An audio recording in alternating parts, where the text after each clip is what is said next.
Algunas reglas empíricas necesarias para la representación de los cuerpos, así como para resolver distintos problemas prácticos, eran conocidos desde la antigüedad.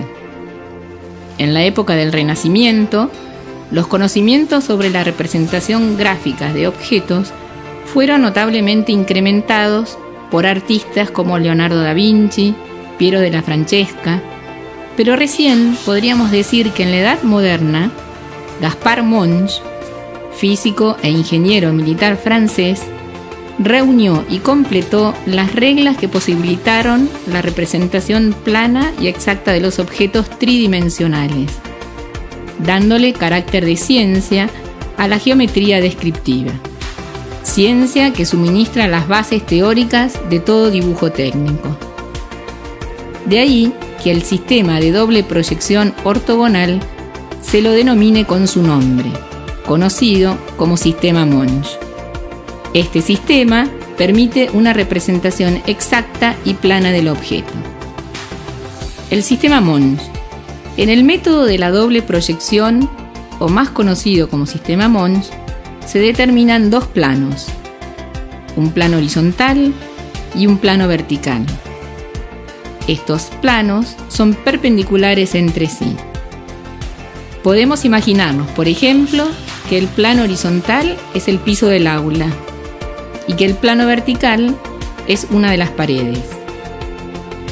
Estos dos planos de proyección, al interceptarse, van a dividir al espacio en 4 regiones o cuadrantes. Son numeradas del 1 al 4, conviniendo que la primera región es la situada delante del plano vertical y encima del horizontal, que la segunda región es la que está detrás del plano vertical y encima del horizontal, la tercera detrás del vertical y debajo del horizontal, y la cuarta delante del plano vertical y debajo del horizontal. Pero determinamos que el observador se supone situado siempre en la primera región, en casi todos los países, salvo para Estados Unidos y Canadá, que lo ubican en el tercer cuadrante. A la intersección de estos dos planos se lo denomina línea de tierra. Generalmente se la indica con la abreviatura LT. Como vimos en la teórica anterior, los elementos del sistema se ubican de acuerdo a cada sistema. En el caso del sistema Monge, el foco estará en el infinito, de ahí que es una proyección cilíndrica. El objeto se ubicará entre el observador, que en este caso será cada uno de ustedes, y el plano de proyección. Los rayos proyectantes, que serán perpendiculares al plano de proyección, por lo que se llama también proyección ortogonal, y la proyección en sí. Para comprender mejor el método, debemos entender primero a qué llamamos proyección de una figura. ¿Qué es una proyección? Como vemos en la imagen, diremos que una figura es proyección de otra cuando a cada punto del objeto le corresponde un punto en la figura de su proyección. Es decir, el punto A2 es la proyección del punto A. El punto B2 es la proyección del punto B. Y así sucesivamente. Estos rayos que pasan por los puntos A, B, C, D, E y F del objeto los denominamos rayos proyectantes y son perpendiculares al plano de proyección, determinando la figura A2, B2, C2, D2, E2 y F2 que llamaremos figura proyectada. Podremos decir entonces, como manera de síntesis, que los rayos de proyección parten del foco, pasan por cada punto del objeto. Estos rayos interceptan el plano de proyección y ahí determinan lo que llamaremos figura proyectada, que es la representación plana del objeto. ¿Cómo hacemos para pasar de la espacialidad gráfica a la representación o la figura descriptiva? Para pasar de la tridimensionalidad del objeto a la bidimensionalidad del plano gráfico, es decir, a la representación plana o llamada figura descriptiva, como vemos en la imagen, debemos girar o abatir el plano vertical alrededor de la línea de tierra, hasta hacerlo coincidir con el plano horizontal, conformando de esta manera dos planos coplanares. Recordemos que cada plano abatido lleva o arrastra a todos los elementos proyectados en él, manteniendo las dimensiones y su ubicación en el espacio, mediante el uso de las líneas de referencia. Estas líneas de referencia son perpendiculares a la línea de tierra. Por lo tanto, diremos que todo lo que aparece proyectado en el plano vertical se llamarán vistas o elevaciones y llevarán el subíndice 2. Y todo lo que esté proyectado en el plano horizontal se llamará planta o proyecciones horizontales, teniendo el subíndice 1. Veremos el caso del dado. Para comprender mejor cómo se representa gráficamente el sistema, vemos en esta imagen la representación de un dado, es decir, de un objeto simple, ubicado en el espacio con el número as hacia arriba. Por lo tanto, diremos que en la representación descriptiva, el as será su proyección horizontal o planta, y que sus vistas laterales serán, como por ejemplo, el 3, que se proyecta y se abate sobre el plano lateral. En el caso del número 2, vemos que se proyecta y abate sobre el plano frontal. Lo mismo sucederá con el número 4 y con el número 5 proyectados, que si bien no los vemos en la imagen, sabemos que están y que se proyectan o abaten sobre los otros planos verticales. Como los rayos proyectantes son perpendiculares a los planos de proyección, se denominan proyecciones ortogonales. Veremos ahora distintos casos. Iremos del más simple, como es la proyección de un punto, hasta algo más complejo, como la proyección de un cuerpo. Primer caso, la proyección de un punto. Comenzaremos con la representación de un punto ubicado en algún lugar del espacio, al cual llamaremos punto P. Este punto P tendrá dos proyecciones, P sub 1, es decir, su proyección horizontal, y P sub 2, su proyección vertical. Veremos entonces que el punto B está ubicado en el espacio, por ejemplo, a 2 centímetros elevado sobre el plano horizontal. La distancia que separa el punto P del plano horizontal es lo que llamaremos altura. Y a la distancia que separa el punto P del plano vertical lo llamaremos profundidad o alejamiento. En este caso, el punto P diremos que está separado del plano vertical 5 centímetros. En la imagen de la derecha vemos su figura descriptiva. En ella aparecen solo las proyecciones del punto P, P sub 2 y P sub 1, que están sobre una misma línea de referencia perpendicular a la línea de tierra. La proyección vertical P sub 2 estará sobre el plano vertical a 2 centímetros de altura tomados desde la línea de tierra, y su proyección P sub 1 horizontal estará a 5 centímetros de profundidad. Segundo caso, la proyección de una recta. Ahora veremos el caso de una recta cualquiera, AB, que la hicimos pasar por el punto P. Esta recta es el caso de una recta vertical, es decir, es perpendicular al plano horizontal y paralelo al plano vertical. Llamaremos traza de una recta a los puntos en que esta recta atraviesa o intercepta los planos de proyección. Su figura descriptiva será, en la proyección horizontal o planta, un punto. En él coinciden las proyecciones A1, B1. Mientras que en la proyección vertical se verá una recta en verdadera magnitud A2, B2, igual que la recta AB. Tercer caso. En este caso es lo que llamamos recta de punta. Es una recta que está paralela al plano horizontal y perpendicular al vertical. Por lo tanto, su proyección horizontal o planta, veremos la proyección de la recta en verdadera magnitud. Y en su proyección vertical es solo un punto, donde coinciden las proyecciones A2, B2. Cuarto caso, una recta cualquiera ubicada en el espacio. En los casos anteriores vimos cómo una recta se proyecta sobre un plano como recta o como punto, según sea su posición en el espacio.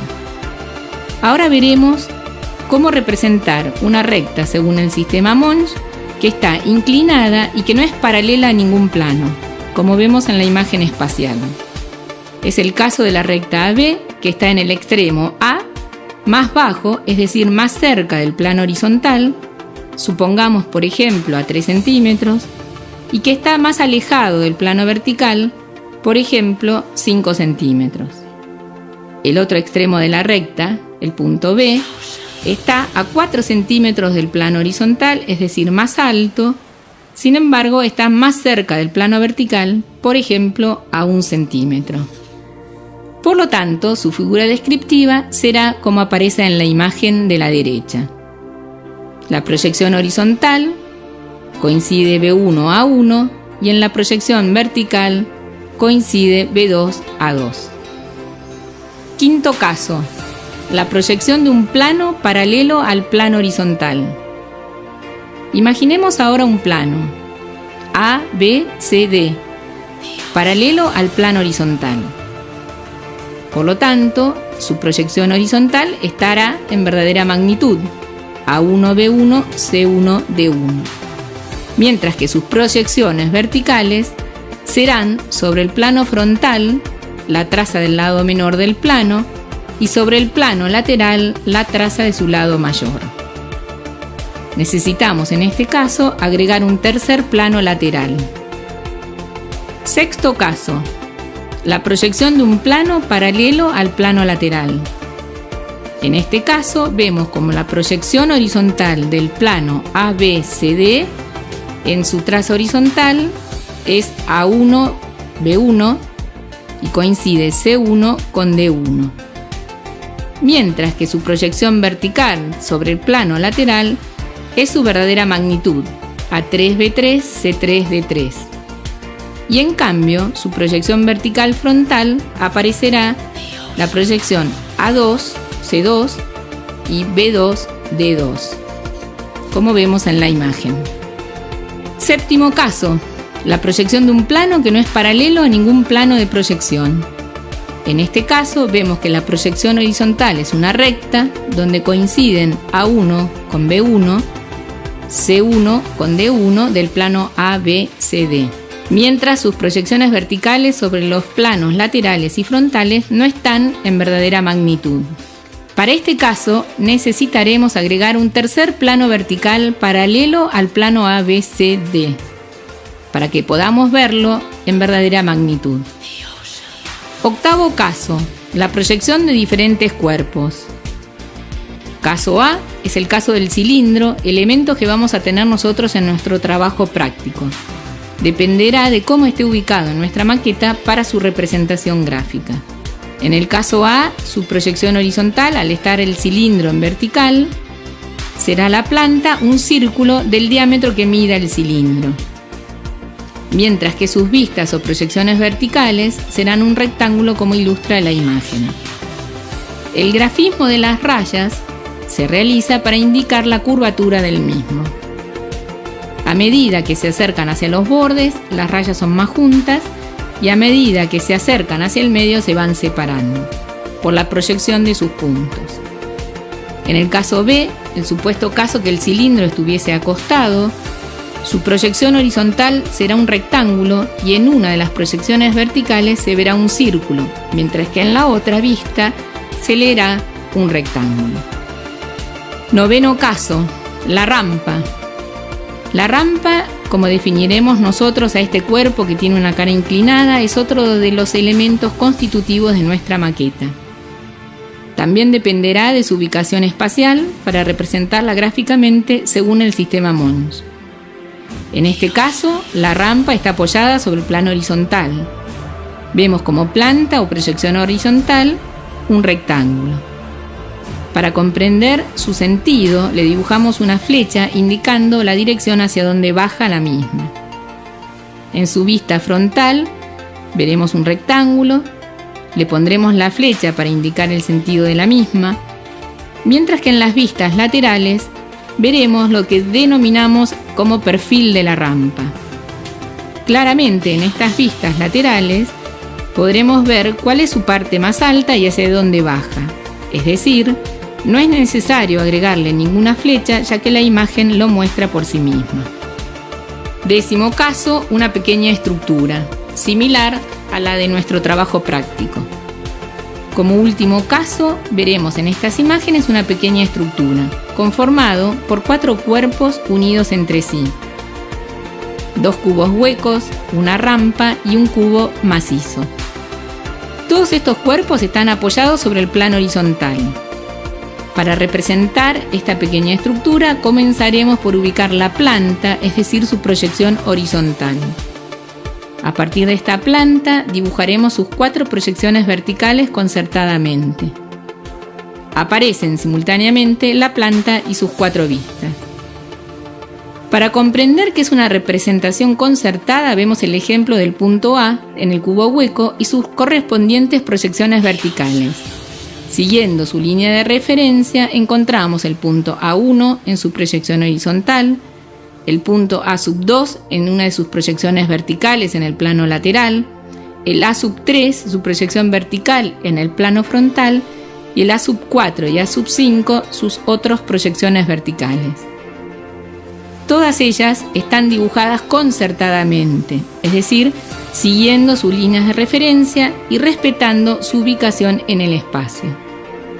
Es conveniente aclarar que las normas de representación están reguladas por el Instituto IRAM.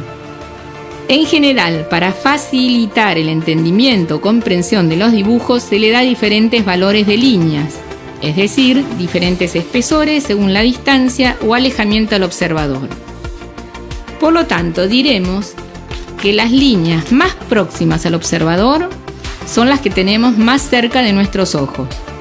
Por lo tanto, se enfatizan con una línea más gruesa. Llevarán líneas constantes y de mayor espesor. Por el contrario, las líneas que estén más alejadas del observador se dibujarán más finas.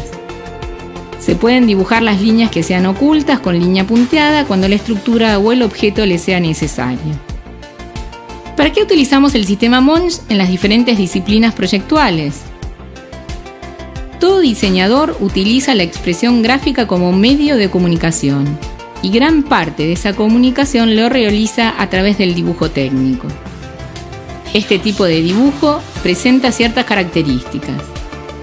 Podemos decir que es gráfico porque se habla a través del dibujo, que es universal ya que debe ser comprendido en cualquier parte del mundo, y que debe ser preciso ya que la representación exacta del objeto nos permite tener una descripción completa y clara de la forma y el tamaño del objeto diseñado, cualquiera sea.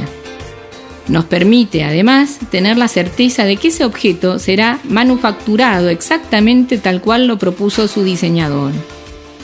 Si bien hoy los programas de dibujo en las computadoras producen dibujos de diferentes productos, es necesario conocer el método Monge para poderlos interpretar, ya que a través de este saber podremos hacer mejor uso de estos recursos gráficos. En el caso de la arquitectura, es su primordial lenguaje.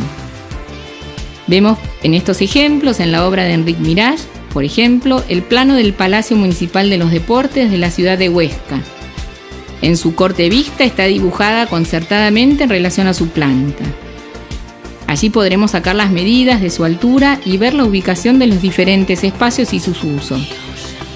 Otro ejemplo de la maravillosa arquitecta Zaha Hadid, quien refleja claramente en sus dibujos la complejidad de sus obras. Para el diseño industrial, en estas imágenes de algunos objetos de la obra de Philippe Starck, vemos cómo recurre al sistema Monge para su exacta representación. En el caso de indumentaria y textil, a través de los geometrales.